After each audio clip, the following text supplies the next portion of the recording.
Salve galera, como é que vocês estão? Espero que vocês sejam bem, sejam muito bem-vindos a mais um vídeo aqui do canal João Augusto Cura, quem vos fala. Vocês lembram lá do super choque do gás do Big Bang, né? O gás quântico, aquele gás que foi liberado nas docas e infectou várias pessoas e deu a pessoas habilidades aleatórias. Cada um teve um sorteio de poderes.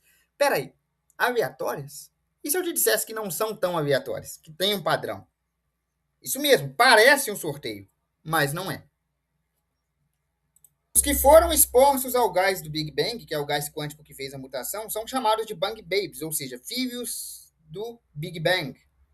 E é verdade que eles não escolhem a própria mutação, eles não sabem o que eles vão receber. Mas não é completamente aleatório, não é um sorteio. Embora eles não saibam quais são as mutações e o que vai mudar fisiologicamente e no DNA deles, tem um padrão. E pouca gente percebeu. Eu mesmo demorei para perceber. Eu tive que fazer pesquisas para perceber. E só depois dessas pesquisas é que eu decidi fazer esse vídeo para vocês. Porque realmente eles não sabem que poderes eles vão receber. Alguns receberam super força, outros receberam a capacidade de voar, outros receberam pés gigantes, outros receberam a capacidade de ser uma sombra viva, outros têm o poder de soltar fogo, e outros têm um nariz muito bom, né, como o furão, têm poderes mais, digamos assim, inúteis. Mas por quê? São aleatórios? Até certo ponto, porque o indivíduo que é exposto não escolhe. Mas não são completamente aleatórios. Existe um padrão. Cada indivíduo foi exposto à mesma substância, foi o mesmo gás, é o mesmo componente químico. Então, por que tantas mutações variadas? O primeiro ponto é biológico. O gás é o mesmo, o componente químico é o mesmo, mas a reação em cada organismo é diferente porque cada organismo é diferente. Então, o gás que interage com o Kangor, dando a ele pés gigantes, é o mesmo gás que interage com o furão, mas não é a mesma mutação. Cada um ganhou uma mutação diferente, porque os organismos são diferentes. Mas e se não fosse só biologia? O que a psicologia tem a ver com isso? Do ponto de vista biológico, o gás reage com seu DNA, e cada DNA é exclusivo. Cada pessoa tem um DNA, nem gêmeos idênticos têm o mesmo DNA. Então é por isso que o mutagênico sendo o mesmo, o gás sendo o mesmo, mesmo tendo os mesmos componentes, interagem diferentes com cada corpo, porque ele interage a nível molecular com cada DNA. Mas tem um fator psicológico que pouca gente percebeu. O primeiro exemplo que eu vou pegar para justificar o que eu estou falando, né, dessas mutações não serem totalmente aleatórias, é o Ebon. Eu já fiz um vídeo do Ebon no canal, vou deixar no card aqui para vocês. O Ebon é uma sombra viva, ele manipula, cria e se transforma em sombras. Ponto. Esse é o poder dele. Tanto que tem alteração física também. Mas antes de ser o Ebon, ele já era um criminoso, ele já era um gangster perigoso. Ele já era conhecido com a personalidade sombria e intimidadora. Então ele já tinha aquela personalidade sombria, aquele ar de autoridade, aquele ar de dominância, aquele que já queria se espreitar nas sombras. Então o que o Geist fez com isso? Ele interpretou as emoções do Ebon como uma pessoa sombria, como uma pessoa manipuladora, e deu a ele a capacidade de manipular e criar sombras. Então o Geist interpretou não só o DNA do Ebon, mas a consciência do próprio personagem. E através dessa consciência, ele alterou o DNA. Entendeu que o DNA não é a chave aqui? É as emoções do personagem. O Ebon já era um criminoso que já queria manipular para obter poder e viver nas sombras. Ele já era isso. O que o Geist fez foi alterar isso de dentro para fora. Caso o Ebon não tenha te conhecido, não tenha te convencido, vamos para o Francis, o conhecido Raio de Fogo. Antes de ser o Raio de Fogo, o Francis já era um valentão do colégio. Ele intimidava os mais fracos, chegou a bater no Virgil. Então, assim, ele não precisava dos poderes do Big Bang para ser um escroto. Tá? Ele não precisava disso. Ele já era um cara que gostava de intimidar, já era um cara de temperamento explosivo. Ele queria mesmo ser um cara impulsivo, agressivo. E aí, o que o Big Bang fez? Alterou o DNA dele para manipular, criar e controlar fogo. Porque o fogo é intempestivo, o fogo é explosivo e o fogo fere pessoas.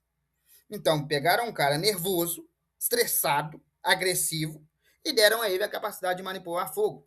Isso não é coincidência. Isso é estudo psicossocial. Se você acha que o Ebon e o Raio de Fogo foram coincidências aleatórias e que eu estou inventando, vamos ao protagonista. Virgil Hawkins. Virgil Hawkins, antes do Big Bang, antes do Super Choque, era um moleque inteligente, muito curioso e muito energético, criativo com as coisas que ele fazia, estudava e tal. Era um cara muito acelerado. Ele era um cara que estava sempre no 220, vamos dizer assim. Quando foi exposto ao gás quântico, o Big Bang alterou seu DNA para controlar correntes eletrostáticas. Ou seja, deu a ele o poder da eletrocinese, né? Eletrocinase, criativo e versátil. Ele pode manipular, gerar e também controlar ondas elétricas. E isso faz com que ele efetue também, além de disparos elétricos, possa voar, também possa dar descargas elétricas até na própria água, causando eletrólise. Ou seja, pegaram um cara que já era criativo, que já era inteligente, que já era sagaz, e deram a ele um poder versátil, porque sabiam que ele ia lhe dar. Ou seja, o Big Bang deu a ele o poder ideal para ele. Então, o Ebon recebeu a sombra porque ele já era um cara sombrio e intimidador. O Raio de Fogo, o Francis, recebeu o fogo porque ele já era um cara agressivo, impulsivo e violento. O nosso amigo Virgil Hawkins recebeu a eletricidade, a capacidade de controlar, manipular e gerar campos elétricos, porque é um poder versátil e porque ele saberia como usar por ser inteligente, sagaz e criativo. É um poder criativo por si só. Então o Big Bang ele não te dá poderes aleatórios.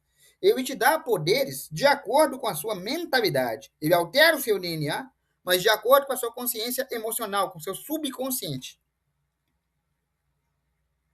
Se você está achando que um gás alterar o seu DNA de acordo com a sua própria mentalidade, com o seu próprio subconsciente, não tem base científica, tem. Isso chama psicossomase, ou seja, quando o seu corpo interpreta a sua mente e causa sintomas físicos. Se você conhece alguém ansioso, agitado, tipo eu, que sou ansioso, agitado, tem crise de ansiedade, crise de pânico, essas crises, elas geram sintomas físicos. Elas geram dores, geram... Eu tenho, então eu sei o que eu estou falando. Então, nada mais natural do que seu subconsciente aproveitar o gás do Big Bang para te dar poderes de acordo com o seu próprio subconsciente, com o que você precisa. Então, o seu subconsciente interpreta o que você precisa e passa esse pedido para o gás do Big Bang. E o gás quântico altera o seu DNA de acordo com o seu subconsciente. Então, por que eu não escolhi meu poder? Porque não é o seu consciente, é o seu subconsciente. O seu subconsciente não é aquilo que você pensa conscientemente, é aquilo que você tem dentro de si próprio. O gás quântico de Dakota não criou monstros, nem vilões e nem heróis. Ele criou pessoas com mutações. O que você faz com o poder que você ganha é você quem decide. Então o gás não te deixou bom ou mal, ele apenas atenuou características do seu subconsciente. Ele te deu o que você queria. Por exemplo, Marvin Gaye, o chamado réplico, ganhou a habilidade de duplicar pessoas em íris, em tatuagens, em marcas, em digitais, tudo. Porque ele queria ser outra pessoa. Porque ele não reconhecia em si próprio o próprio talento. Então, o gás do Big Bang deu a ele a capacidade de se tornar outro. Porque ele se sentia inferiorizado. Entendeu? Cada Bang Baby recebeu os poderes de forma aleatória. Não escolheu os poderes. Mas meio que o subconsciente direcionou para o gás qual poder dar. Então não é totalmente aleatório. Eu só queria muito entender a história da Carmen Dio, porque como uma mulher se torna aquela criatura que parece um tatu-bola, é uma coisa complicada. Bom, galera, eu vou ficando por aqui. Espero que vocês tenham gostado. Um abraço, fique com Deus e até amanhã.